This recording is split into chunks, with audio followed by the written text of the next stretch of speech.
Hello and good afternoon. It is wonderful to see all of you who could make it here this week during Thanksgiving week and a lot of things going on, but it's great to see everybody that's here. It's great to have all of our people with us who are via Zoom, and just happy to see everybody. Later on, of course, you'll get more introductions, but today is a special pleasure to have our district governor, Beth Padgett, who is our own, so that's wonderful, and also to have the district governor-elect, Frank Cox, who is back there. He's one of my Clemson military buddies, so we go way back.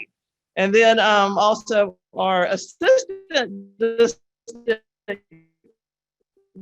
governor, so we have a lot to be proud of in our club.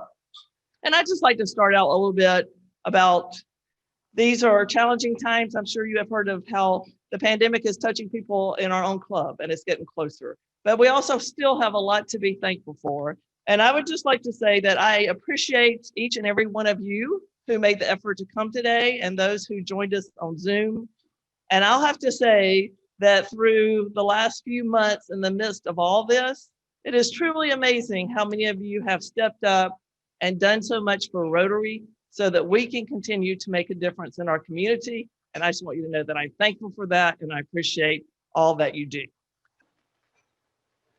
Good afternoon, everyone. At this time, we're going to have our prayer and pledge. But before we begin, I would like to bring a sad note to the club. We've had a death in the Rotary family. William Richard Merritt was born on November 21st, 1922. And he died November 16th, 2020, after a short illness, and it was just 5 days before his 98th birthday.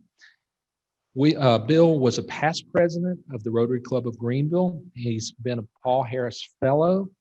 He was the past president of the Greenville Chamber of Commerce, past president of the United Way, and received the Order of the Palmetto here from Governor John West in 1971. Bill had his career in banking. He was the president and chairman of the board of the American Federal Bank. For those of you who are old Greenvillians, you remember American Federal, which is now SunTrust. He's the past president of South Carolina Savings and Loan League, but just a wonderful Rotarian, a wonderful man. We want to remember him in a moment of silence as we light a candle for him. So let's take just a minute, a moment of silence and remembering Bill.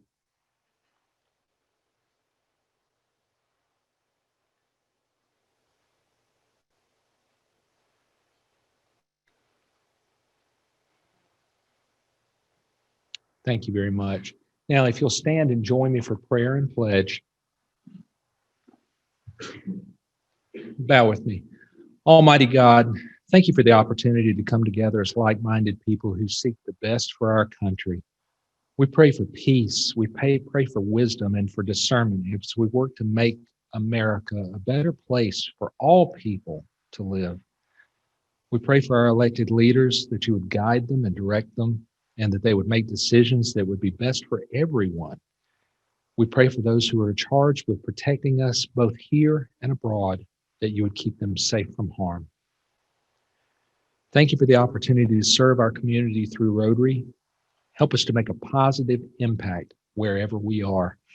Bless our time together, bless our city, our state, and our nation, and bless everyone here as we seek to serve others for your glory.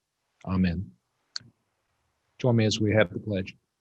I pledge allegiance to the flag of the United States of America and to the republic for which it stands, one nation under God, indivisible, with liberty and justice for all.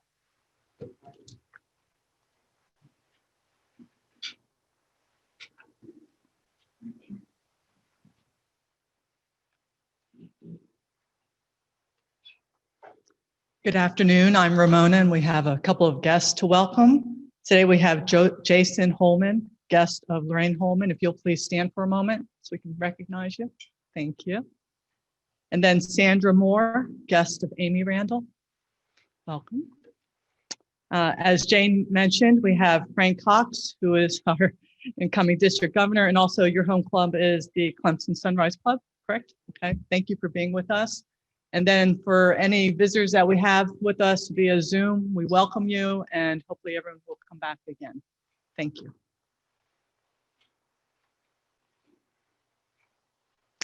Good afternoon, everyone.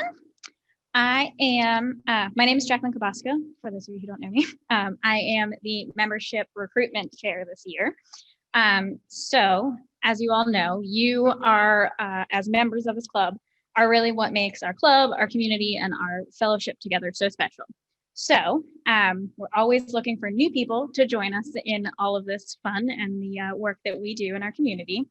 So last week, you should have received an email from President Jane about Share Rotary. Had this beautiful graphic at the top. So we would like to invite you. You may not be seeing as many people in person right now, but your social network and all of those people that you connect with online are still there. And so we would like to invite you to reach out to 3 friends from your social network, from LinkedIn, things like that, to invite them to join us here at Rotary. So this is part of our social media membership month for the month of October. So inviting 3 friends by the end of the year to join us at a meeting. In that email, there was a little script and some information to make it super easy for you. It's also really easy to share from the Rotary Club Facebook page and LinkedIn. So about our upcoming events. So we invite you to do that. And we just want everyone to make sure that our friends know what we're all doing here at the club, even though things look a little different. So thank you. And if you have questions, feel free to let me know, or I'm sure Jane will be willing to help you too. So thank you.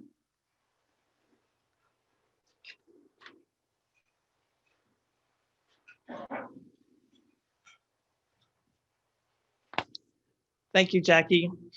And I know everybody's jealous of my beautiful mask, which I love, and I have lots of them. And they have been made by Michelle. Michelle has made almost 2,800 masks. She has some out there for display. And if you would like some, she can, you can take some. And if you would like, they're free, but you can donate to CART in return if you'd like. So thanks to Michelle's efforts, we're doing well on our CART budget, even though we're not able to have the buckets on the table. And of those 2,800, 1,800 of them have gone to children at Shriners Hospital. So that's pretty awesome. So we've recognized Michelle before, but if you think about it, tell her once more, we appreciate what she's doing.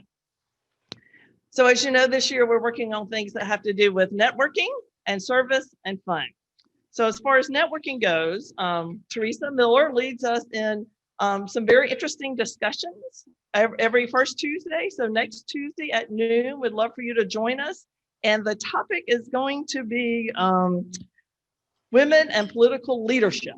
So that's kind of an interesting topic. And this process that we go through and having these discussions is how to express your opinions and to also be open to hear other people and listen. And it's a great, whatever the topic is, it has been a great experience for me and for all of us as part of Rotary's peace and conflict resolution effort. So we ask you to join us next Tuesday at noon, and you can go up all this information. You can get our website, greenvillerotary.org, to sign up, or always to ActDB. And our other networking opportunity is on the 8th. Then Terry and Pam Weaver are going to tell us about their worldwide trips to help with Rotary in eradicating polio. So I personally have never heard this presentation, and I hear it's very, very interesting. So I invite you to come and invite your friends. And then, of course, you know me, I love the fun part. So here's my big challenge to you. We have Plain Jane's Place next Thursday evening. And since this is a holiday event for us, and this year many of us will not be going to many parties or get-togethers. So I am challenging you to send me your recipe for your favorite holiday cocktail. And I'll get to be the judge and jury, and I'm going to choose one of them. And everybody that's registered for Plain Jane's Place, I'll send you the recipe. And if you are interested beforehand, you can mix up this cocktail and we'll we'll see what everybody thinks about it. And also, we're going to do a little bit of memory of Christmases past. And if anybody has some great things they'd like to share about how they're going to do this Christmas. So it's just a social hour and fun. And my email is in everywhere, but it's just janedyersc@gmail.com. So that's what I hear. I hear that the suggestion has been that it be named Plain Jane with pizzazz. So thank you, John. Okay, and then of course, our service projects. Last Friday afternoon, thanks to Devin Clement, who rounded up this effort. And of course, Mike did it last year, so he gave him a lot of input. We were able to put together 40 food boxes for the students at Alexander. And that was really fun. We had a great time for those of you all who could make it. And the teachers stayed on a Friday afternoon to help us and just to get to be doing stuff for our community. And of course, all the donations, many of you who were not able to be there in person helped us with, were greatly appreciated. And my understanding is we had planned to do the same thing in December, but we have heard from the school that one of their greatest needs is their food pantry. So I think our effort in December is going to be to try to restock their food pantry. And that's, as we all know, this school, the children there, they need a lot of support. And when food is what they need, then we're going to be there to answer the call. There'll be more details about how exactly you can be involved with that.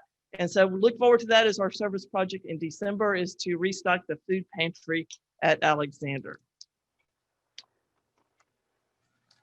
And now I would like to introduce one of our new members, Lorraine, if you would come up, and we'll ask you to socially distance. And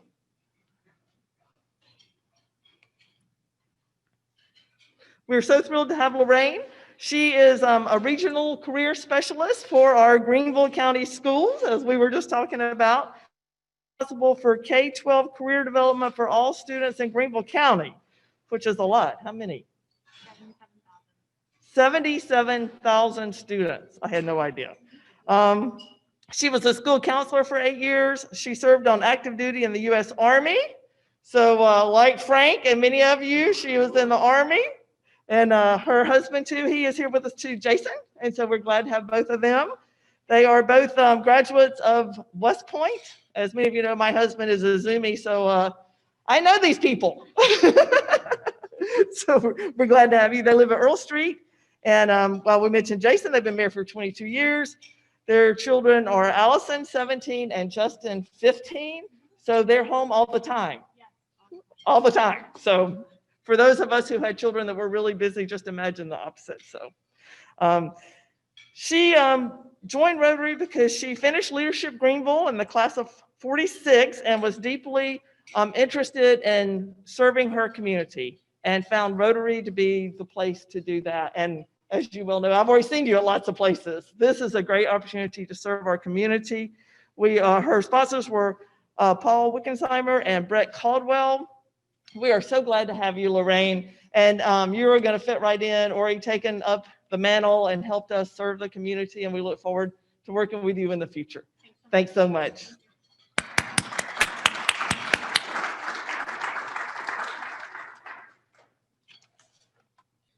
Next, we have some information about our new fundraiser. And I just want to let you know that Roger has been wonderful and stepped up when I asked him if he would help co-chair this when he wasn't a big part last year, so he's learned a lot. And of course, as you know, we had Camp the Falls, which was a huge success considering it was brand new. People didn't even know what to expect or what to think, and it was a great building block for us to go forward. One of the challenges with Camp the Falls was trying to explain it and to try to reach out to more sponsors and people in the community. So this great committee has come together and we've looked at possibilities and what else we might do. And so we have decided to broaden it out, and the name will now be Go Fest. And we will be encouraging people to go camping, go hiking, go biking, and go paddling to kind of outside audience and sponsors and success in this event. And so it's going to be called Go Fest, but still the prize is Camp the Fall. Prize, whoever wins the raffle will still get to do urban camping in downtown Greenville. So they have done a great job, and I'll let Roger talk to you because we have already thrown some hurdles at all of this committee, and they are coming up to the plate and doing great. So Roger's going to share that with us.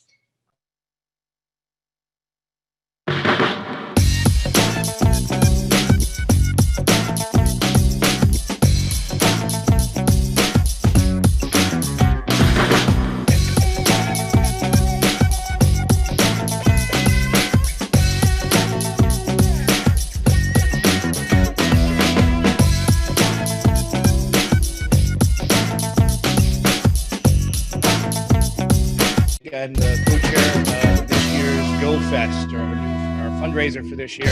Jane already did a bit of explaining about it. My thanks to Teresa. She did that video on very short notice, but that's very much appreciated. She knows how boring I can be, so she wanted to spice up this this short presentation. So as Jane said, it's go hiking, go biking, go paddling, go camping. The prize is still the Camp the Falls, the urban camping experience that we have in downtown Greenville. That's still the main prize. I've got a clicker here. So, and Jane already took slide 2 for me as well. We talked about the name change to the Go Fest that capitalizes on the Greenville outdoors or the Go theme. The one thing that we've had changed, we had to change because of COVID already from this fall to next spring. We had targeted doing this in April of next year. However, it just doesn't look like it's going to be over in April. So we decided it was a tough decision. All of us were ready to go, but we've decided we've moved this to next fall. So it'll actually be the weekend before fall for Greenville, the last weekend of September next year. That's our tentative time frame. We've still got to get that through the city and all the rest of it. But that was a decision that we just made last week. I want to introduce, some of us are here, some of us aren't, but the committee, Jordan, who unfortunately couldn't be here today, Jordan and I are the co-chairs of this. And then we have our committee chairs. So I see Mike is sitting there. Mike is responsible for our sponsorship. I need to go around where I can read. I can't see my screen here, but I know Teresa's behind me. She's in charge of our publicity. Is Heather here? Heather Hayes is responsible for the actual festival. Brett is doing our camp out. And then we've just added Lauren to our team. She's going to do our VIP event that you remember we had at the restaurant last year. So I'm not going to bore you with all kinds of details. The big thing is we are here not just to have fun, but we're here to raise money. That's our primary purpose. As Jane said, we were very successful last year. And our goal is to improve that even more this year to raise. Our commitment to the board right now is about $22,000, just over $22,000. That's what we need, and that's where we need all y'all's help. Is are your companies able to sponsor this event? We've got a sponsorship brochure that you can see there. We're going to redo it with the new dates, but basically the details in terms of what it is and how much it costs are available in those brochures and available online. So please, if you're able to help us by sponsoring or having your company sponsor this event, that's how you can really help us right now, and then we'll get the rest of it organized on our committees. So thank you for your time. Have a good day.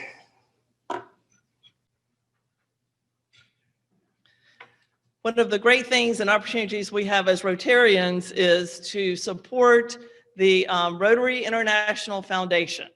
And money that we give to go to the Rotary International Foundation serves things all over the world. We still are working to eradicate polio. With our club specifically, we have 2 international grants that are matched with foundation money, and that is the water projects in Honduras and also the goats in Haiti. So it's just amazing what Rotary International does around the world. And for those of you who are Paul Harris Fellows, we would like to recognize you today and to keep in mind that next month will be our Paul Harris Fellow month. Connie Land is helping us with that we're gonna match points, which can get maybe a little bit complicated, but be expecting to get an email that says, you've given this much this year, and if you will give half of the difference, we'll match the points to bring you up to the $1,000 value of a Paul Harris Fellow. So it's a great opportunity, a Paul Harris Fellow. And with Governor Beth's help today, we would like to recognize those people. So first of all, we'll have those people this is their original Paul Harris Fellow designation. We have Charlie Hall. If you'll come up, and Beth will, I think they get the certificate. So Charlie Hall is here.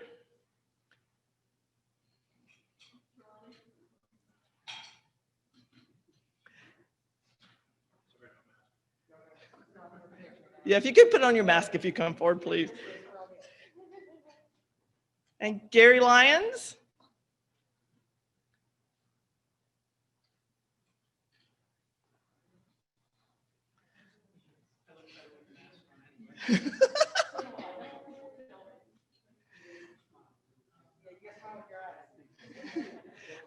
Chris Manley, I don't believe he's here, but we will make sure you get your, for those who are not here, we'll make sure you get it. Grady Patterson, Stewart, here today. Okay, and then we have for Paul Harris Fellow +1. So this means they've done the original one, and this is +1 year. We have Ramona Farrell.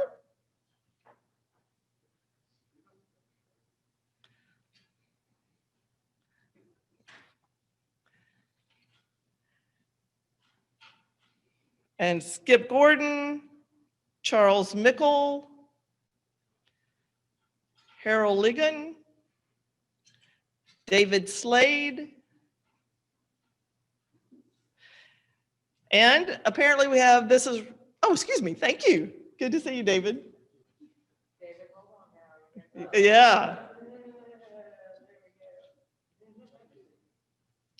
Ramona's Ramona +2. So you get to come back up here again. If she gets a +3, she can just stay. Yeah, she could be president.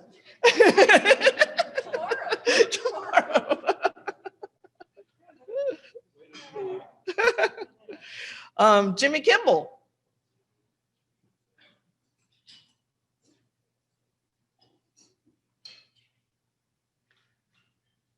Connie Lansel.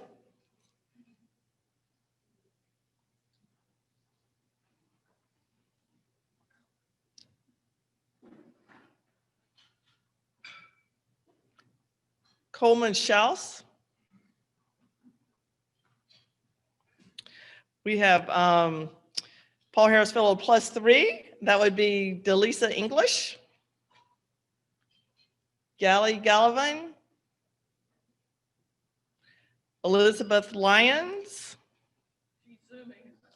Oh, good. Thank you, Elizabeth. Bob Mann. Stan Reed.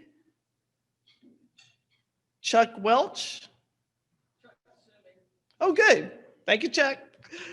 Charles Little. Oh, this is Paul Harris Fellow +5 is Charles Little. +6 is Dave Carfelite. Another +6, Bert Strange. And +7, Rude Veltman. So I guess our challenge is to all keep at it and to match Rude at +7. So thank you all. Thank you, Governor Beth. And thank you all who participate in Paul Harris Fellow. And like I said, next month is going to be a great opportunity if you are able to continue on our path to give to the foundation, and more information will come from Connie. Thank you.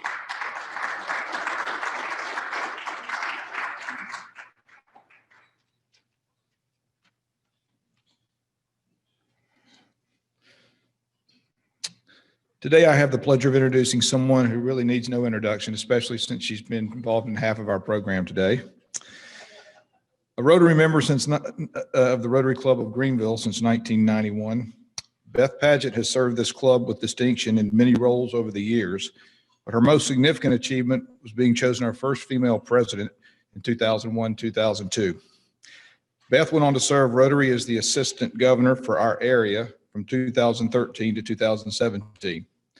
Furthermore, Beth is a graduate of the Rotary Leadership Institute, a member of the Rotary Foundation Bequest and Paul Harris Societies, and is a major donor, a Paul Harris Fellow, and a benefactor to the foundation.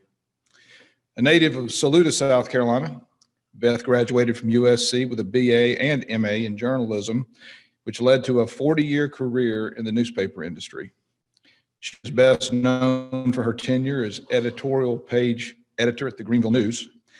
Beth then spent 5 years as executive director of Compass of Carolina, earlier this year, and began passionately serving her community and Rotary family as our district governor. Please give Beth a warm welcome home, District Governor Beth Padgett.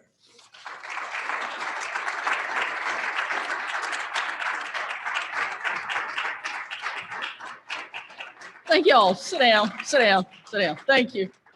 President Jane, if I can get you up here for just a second, I will be so glad to get the new theme banner up.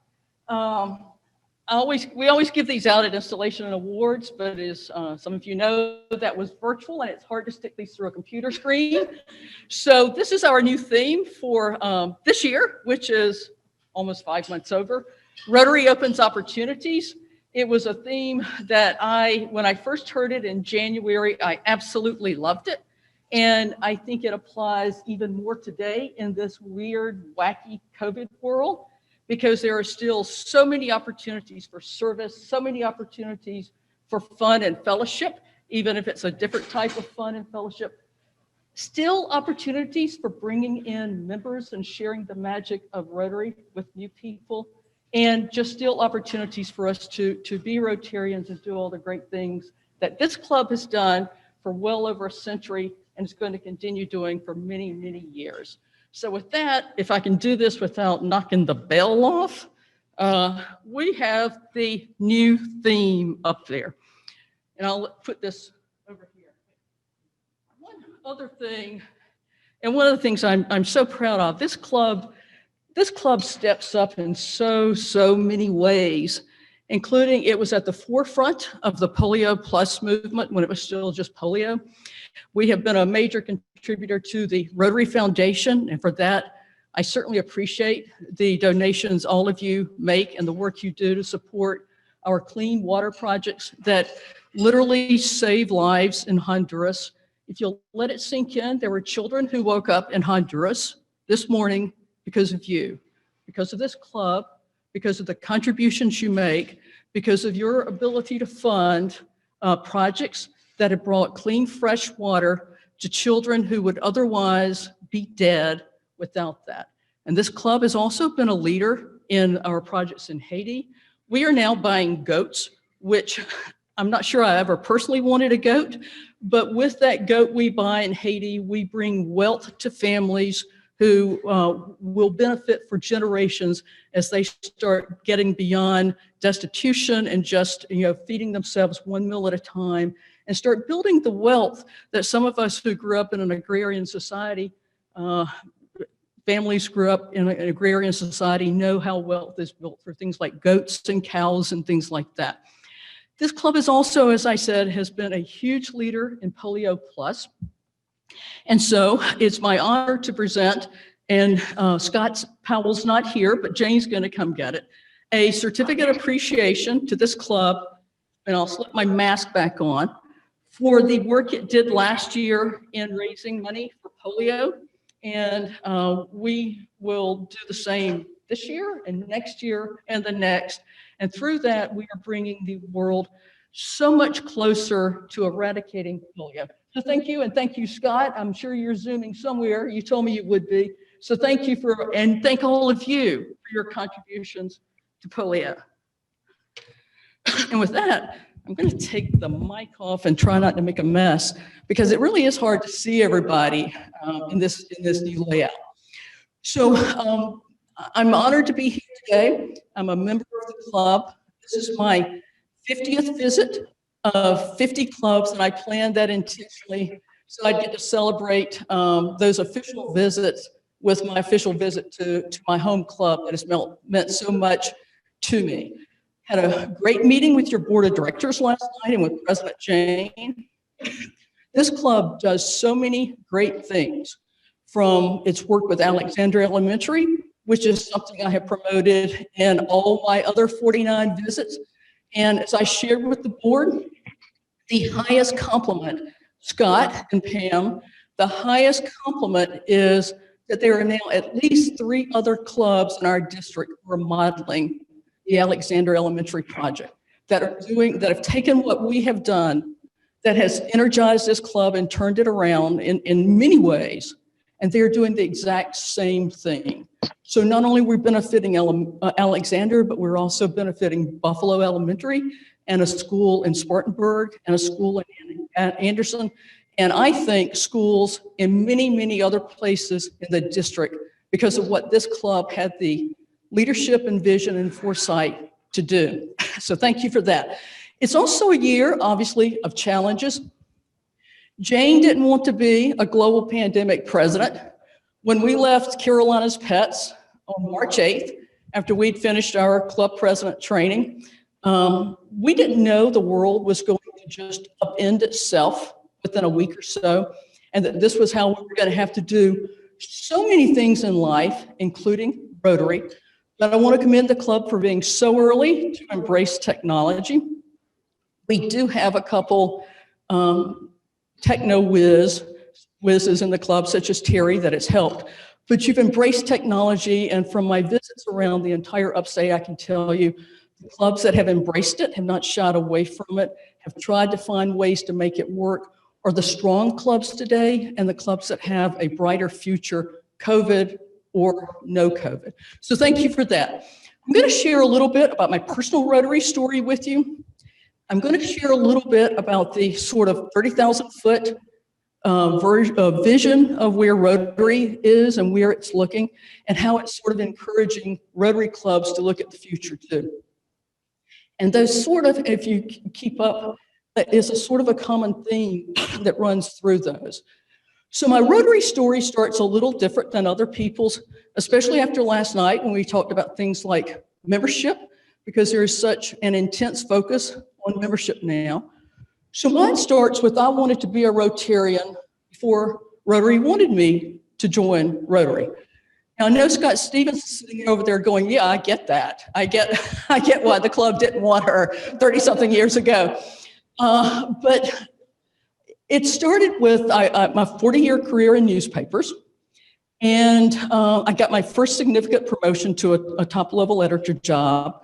And my boss, the publisher, came to me and said, Beth, after all the congratulations stuff, he said, we could get you into Rotary, the Rotary Club of Greenville. We got a spot there for you, but they don't take women. And so if they ever start taking women, we'll get you in the Rotary Club.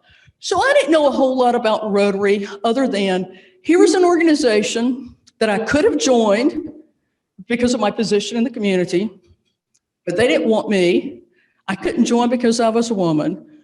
So being who I am, of course, I desperately wanted to become a Rotarian. Now, that is the absolute worst reason to want to join Rotary, want to join it because they won't have you. But that was my motivating factor, just to tell you the truth. That's why I wanted to join Rotary.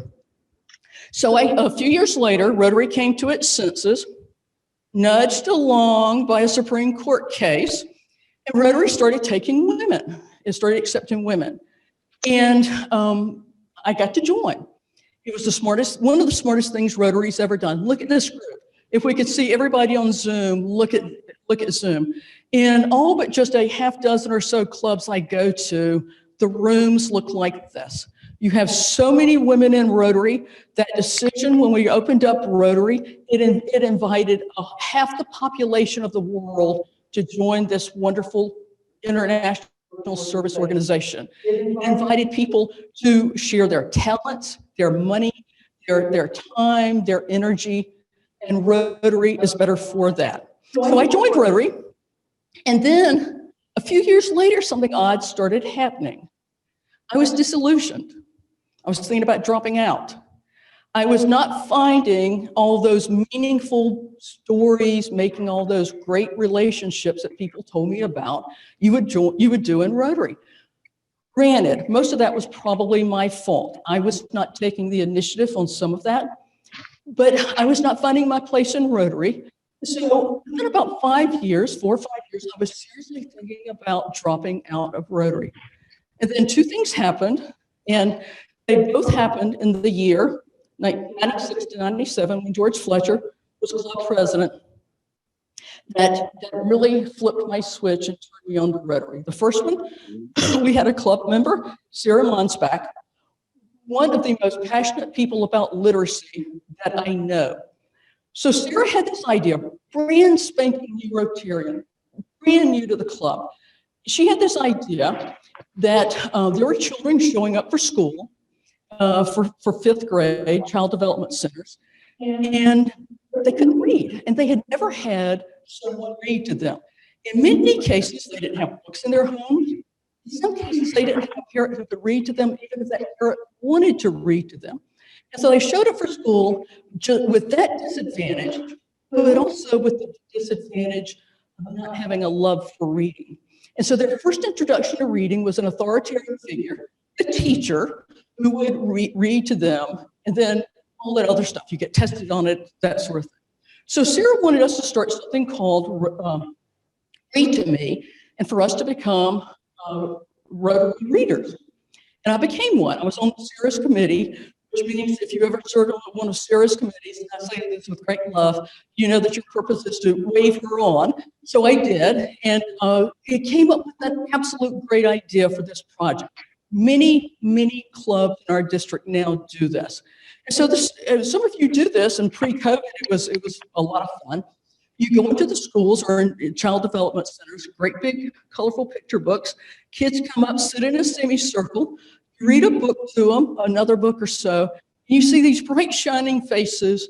You see these kids having fun. You see them developing at least some degree of love for reading that I share, and many of you do. And that really touched me. It made me connect with Rotary and what Rotary could do in my own community. The power of Rotary to start changing lives in the community. And also it helped me to develop friendships, bonds with people in my own club. It helped me become friends. It helped me, those bonds become stronger with people that I was having a hard time getting to know in a very large club. And admittedly, at that time, being one of the first women in our Rotary Club, not the first, but one of the first, still some resistance to that. So I started developing a deep appreciation for what our Rotary Club could do in our very own community. A second thing happened within just several months of that. And George Fletcher had an idea that I think came to him from one of our club members, Alan, who was executive director of something called the Christian Blind Mission. It's an international service organization based in Greenville. And the idea was this.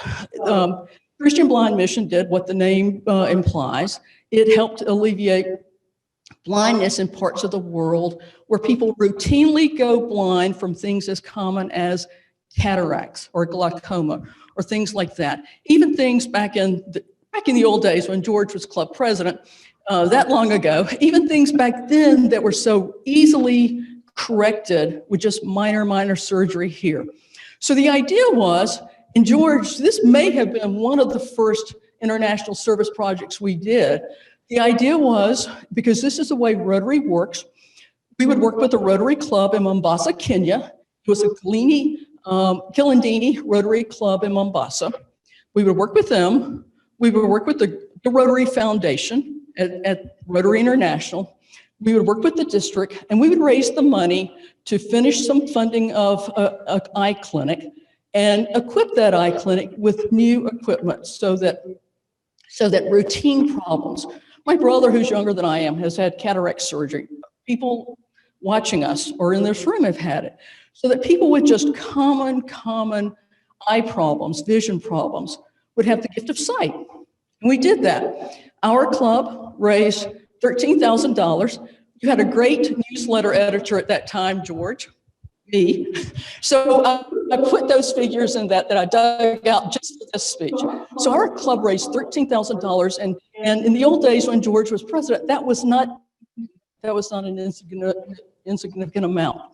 It was matched by $2,000 from the 2000 Kilindini Rotary Club in Mombasa, another $5,000 from Rotary District 7750, and $20,000 from the Rotary Foundation. So together we put together $40,000. We also took in dozens of new Paul Harris Fellows, including me, and because we were turned on to the power of what Rotary can do internationally. So a couple months after that, the ophthalmologist, who at one time was a volunteer and then became a paid employee of Christian Blind Mission, came and spoke to our club. And he brought, we didn't have PowerPoint back in the old days when George was president, but he brought slides and he showed photographs of what our dollars had bought in this destitute part of the world in Mombasa, Kenya. And it had given the gift of sight to people who would come into the clinics. You could see the photographs. Their faces reflected the misery of going blind at relatively young ages. And you could see the after photographs of the bright, cheerful faces leaving after they'd been given the sight, the gift of sight. And he also brought a walking cane. And one of my regrets is that that was lost in our move from one office to another. And as people were stumbling around on the streets, they would use walking canes. And when they would come in for the eye surgery, they would leave happy, no use for the walking cane. And they'd leave the walking cane inside the eye clinic. Maybe part of this is I was a part of literature major. That touched me in ways that other things have not touched me with Rotary. It still does. A visual representation that we freed somebody, our club, freed somebody from that walking cane because of our vision, because of George, because of an international service project, because of the way Rotary does stuff, works with clubs in those parts of the world, so that we're not telling other people what they need and we're going to give it to you and we're going to come take a photo op and go home and forget about it. But we will create a sustainable project by working with people who tell us what they need and need our help to do. And we will create a sustainable project that will outlive many, many things that other organizations do. That's how we do things in Rotary. That's why we have the international reputation that we do. So those two things coming together in less than a year, seeing the power that Rotary had in my own community, the power to go into schools and read, do something as simple as reading, and work with kids and make a difference in our community, just like you're doing today in Alexander Elementary School. And the power, the just extraordinary power of Rotary to reach all the way across the world with the best service model ever invented for international service projects, and literally change lives and save lives, like what we're doing right now today in Honduras with our clean water project. Those two things turned me from somebody who was thinking about dropping out of Rotary to somebody who became a true Rotarian in that 1 year, George. And I've given you credit before. And that is why I decided that this was an organization not only worth my time, my investment of money, but also worth my commitment for a long, long time. So that is a little bit about my Rotary story. And so now I'm going to tell you a little bit about how Rotary's looking at the future and how you can see little bits and pieces of my own Rotary story and what Rotary International is saying. Think about how to do this so that we can be stronger. We have a new vision statement for Rotary that I absolutely love. Together we see a world where people unite and take action to create lasting change across the globe, in our communities, and in ourselves. Those very simple words, powerful words, just captures what Rotary does. Together, we do not do it alone. We see a world and we take action, and we unite and we take action. We don't talk about problems, or we talk about them, but then we take action, we do stuff.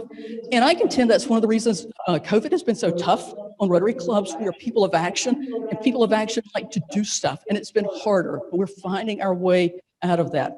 And we do that to create lasting change, not change for a photo op, but change that will keep that eye clinic. And I checked because I was asked in a meeting a couple weeks ago, it's still there, and it has 3 satellite eye clinics outside of Mombasa. We create lasting change. And we did that, and one of the things that makes us unique, we do it across the globe. We do it in countries where there is misery beyond what most of us can comprehend. We also do it in our own communities, because I still contend, first and foremost, the work we do for our neighbors is some of the most important work we do as Rotarians. And then I think the biggest change is in ourselves. When you do stuff for others, it comes back to you 2 and 3 and 4-fold. And that change takes place inside of ourselves. But there's change inside of ourselves in other ways because of Rotary too. We create lifetime bonds with people. We have fun and fellowship that makes us feel good. We do business networking that helps us in our careers. Hey, when I changed jobs, Rotarians were my references. Rotarians were my references. We make changes inside ourselves also because of the people we meet in our clubs and the experiences we have in Rotary. So Rotary has a new strategic plan. I'm going to go through it briefly, and I absolutely love it. And this comes from somebody who absolutely hates strategic planning. I spent my last 20 years in corporate journalism, and enough said. I spent my last 20 years in corporate journalism, and they loved strategic planning. And this was my introduction and my experience with strategic planning. You worked and worked and worked. You created a strategic plan. You shipped it to corporate. They sat on it. They sent it back usually about December 1st and told you to make all these changes. You worked and worked and worked because you had a deadline invariably of December 23rd. You sent it back. You didn't hear anything. You heard something a little bit later. Then one of 2 things happened. By February, it changed so dramatically because you'd done this really rigid and flexible plan that it was worthless. Or by February 1st, nobody could have found the doggone thing if their life depended on it because it was irrelevant. It was useless. Rotary's plan is not strategic plan. Its priorities are not that. They are relevant to clubs because they ask you to look at what you need to do to be a better, more vibrant club. And so this is what we're looking at, the 4 priorities. How do we increase our impact? We need to increase our impact. 1, we fulfill our promise to the children made 30-something years ago to eliminate polio. And we are this close to doing that. We also do it by making sure our community service projects are the most important things to our community, the most relevant things to the lives of people that we know, and that they excite our members. And sometimes it requires us to do things that are hard decisions. Stop a project that you've been doing for 20 or 25 years that now only a couple people participate in, nobody gets excited about, and has relatively little meaning to your community, and take that human time, energy, financial resources, and start an Alexander or a Buffalo Elementary or something like that, where you touch your community in a very visible way and you excite your members. You can also increase your impact by just doing more, but you can also, one of the best ways is making sure what you do is still the most meaningful thing. Expand your reach. Obvious way to expand your reach is bringing in more members, but there are other ways too. Rotary expanded its reach 30-something years ago when it decided to let women in. Those potential members were there all along. So what other people, what other groups find Rotary inaccessible to them because there are obstacles? Maybe not rules that don't let women in, but maybe financial resources or meeting times or just the way we do Rotary in some communities. So find ways to make Rotary more accessible to more people, and partnering with people who will never be Rotarians, but share our same values. And I emphasize that, share our values. Those could be partners in our community. It could be international service projects. And I've said this at every club. I think my club does a very good job of partnering with other organizations. I think it has done that for a very long time. Third, enhance participant engagement, my Rotary story precisely. I wanted to be in Rotary, granted for the wrong reason, came in, was thinking about dropping out because I was not engaged. I didn't find something that touched my heart. I didn't find something that I thought was worth my time and investment. And I was thinking about jumping out at some point until Rotary connected me with my own community, and Rotary showed me the power it has across the globe. Fourth priority, which sounds so mundane now, but sounded so visionary when I first heard it in Norfolk as a district governor nominee, and Frank was an emerging leader, which is increase our ability to adapt. It sounds odd because look at how we're having this Rotary meeting. Look at how most clubs are having Rotary meetings. COVID has forced us to make changes that I think will benefit clubs, Rotary clubs long-term for a long, long time, or at least the ones who are willing to embrace change. So look at other changes. Look at governance changes that you need to make. Our club is willing to do that. In fact, our club fought with, actually put together an army of lawyers to make sure that it make us go to weekly meetings for a long time.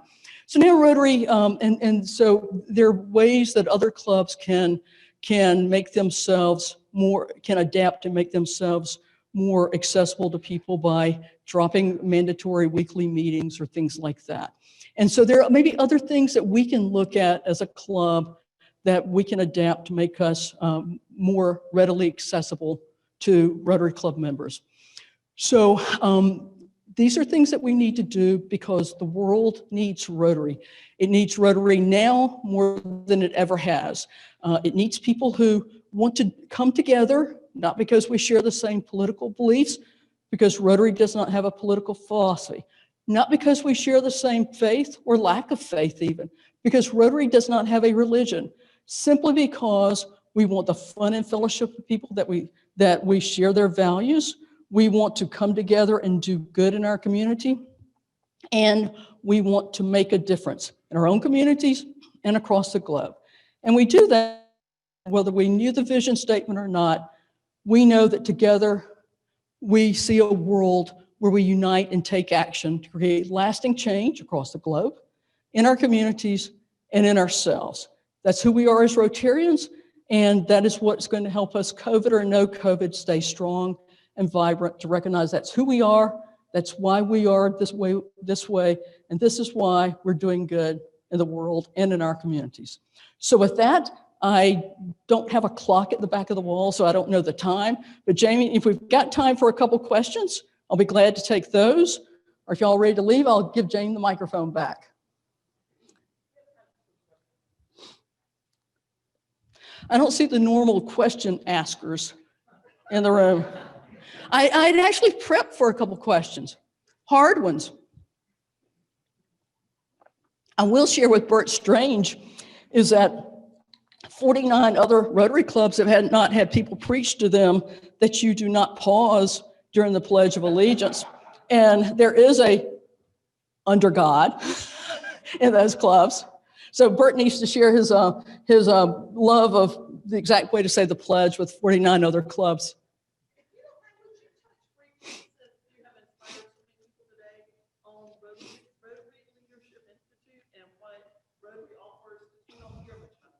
Okay, I just want to make sure people are not going to walk out when I start. Okay, okay.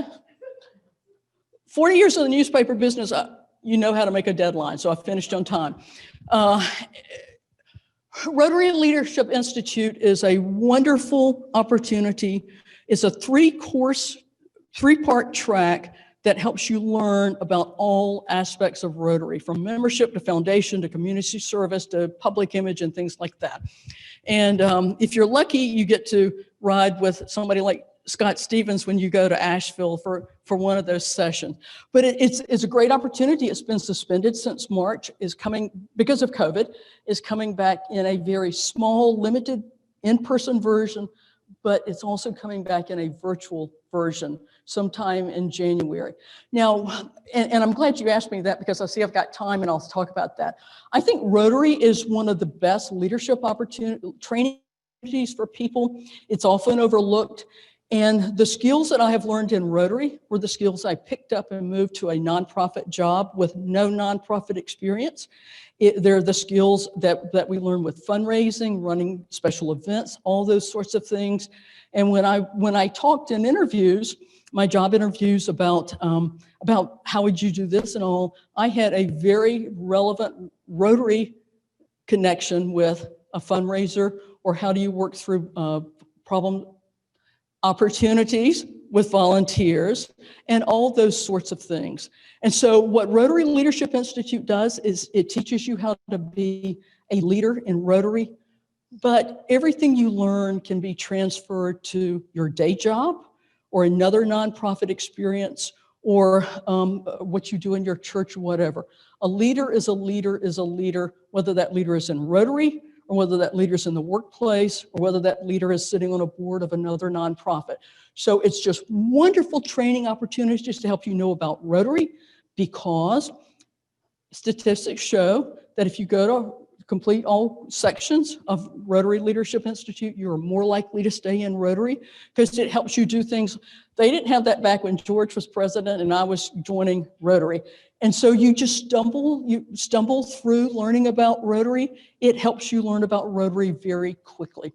And so I would recommend, especially as we move to a virtual option, that you take advantage of that. Is that what you want me to say?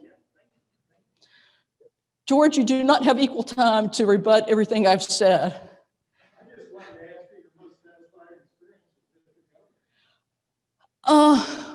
Well, okay, I will share too, because I'm district governor, I can answer the question the way I want to. One of the most satisfying is that I had a week between retiring from 40 years in the newspaper business to starting nonprofit. So I didn't really have a retirement party, reflection time, all that sort of stuff. So I spent 40 years covering the upstate, most of it in Greenville, but just not, going through all the back roads, finding my way around counties, doing stuff, covering all these gruesome murders, all that sort of stuff. So I've been to all these places that I did newspapering back 40 years ago, 45 years ago. They threw a big party for me in Lancaster when I went. That was my first newspaper. Maybe the party was because I didn't stay but about a year and left. I don't know, but they threw a party for me. And so that's just been gratifying in a way that makes no sense to anybody else. But you just ramble these back roads and see these places that you go, yeah, I was here 45 years ago, and that was an awful murder, that sort of thing. The most gratifying from a Rotary perspective, and I am not the first district governor, and I hope, Frank, I won't be the last district governor to say that, is that Rotary is done a little different at the Rotary Club of Greenville than it is at the Rotary Club of Blacksburg, than it is the Rotary Club of Walhalla, that it is at the Rotary Club of Newberry, that it is at the Rotary Club of Spartan West, or wherever. But we share the same values. When you sit down and talk to those board members, when you have your mandatory board meeting with them, you see the love they have for their communities, the passion they have, and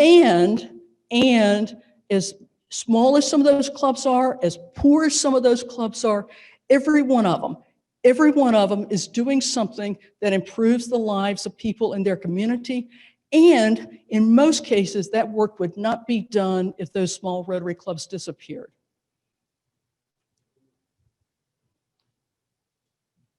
Anything else? Y'all get to go home early if you have. So thank you to my friends on Zoom. Wish I could have had everybody in the room. Thank you, Jane, and I will turn it back over to you.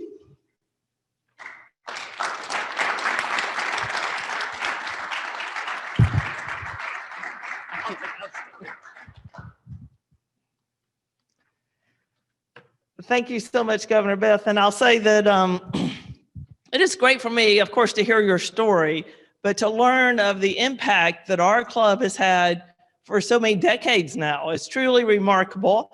And I'd like to say that these things keep happening. For the books that we read in October, we read 30 books, and they're available to all the kids in Greenville County schools now. And so we were challenged perhaps to look at a way and maybe work with the school district and how we could read virtually, because I'm sure you've read that especially some of the kids who are going virtually have the hardest time. And of course, that's different. You know, all of us would much rather sit down with that child and read. It's so much more fun. But this is a challenge that's potentially coming up.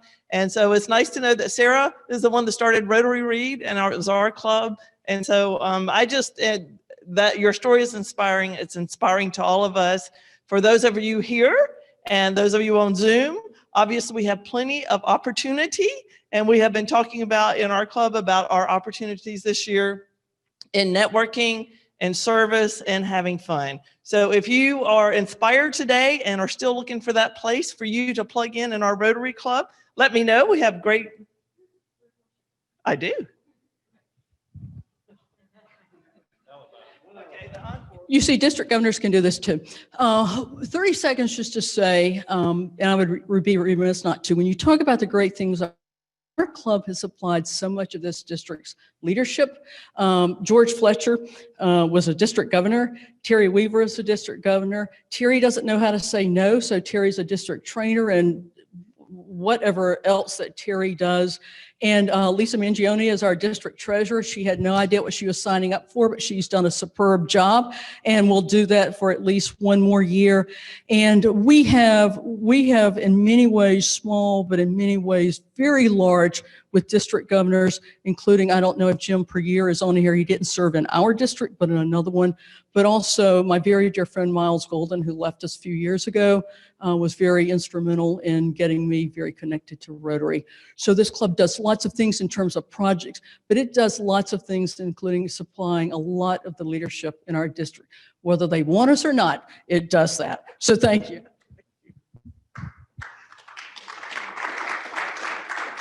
Yes, thanks to all of those people who do so much. And if you missed in the newsletter, Terry was asked, he's done such an amazing job at this. He shared it with Rotary International, and he was asked from a club in France if they could get in touch and figure out how to make this happen. So it started right here with our club, and we appreciate all y'all and our new volunteers who offer to help Terry now and in the future. We appreciate that. So thank you again, Governor Beth. I wanted to remind you that on December the 8th, we'll have the Weavers sharing with us their polio experiences. And since Christmas, every year in December, we have 2 meetings in a row. So we'll have a meeting December the 8th, and the next one will be December the 15th, and we'll have a Discover Rotary. So your little call or ask people, share by social media, invite 3 people to Rotary, and that will be a social meeting. So it will be set up like this, and we'll eat, but we'll be socially distanced, and we'll have some really nice entertainment. So it'll be our holiday social meeting. We're looking forward to that. And I just wanted to say before we close that we are very thankful for each and every one of y'all for what you do. You're truly amazing. It is tough days, and you know, we're all facing tough days ahead. So I just want you to know that we're thankful for you. We want you all to have a really great Thanksgiving, but also to please be very safe this Thanksgiving. So as we close our meeting today, if everyone would stand, and we will recite the 4-way test. Of the things that we think, say, or do, is it the truth? Is it fair to all concerned? Will it build goodwill and better friendships, and will be beneficial to all concerned? So, and is it fun? I love that. Yes. So I would ask you all to put your mask back on and have a wonderful Thanksgiving. Thank you.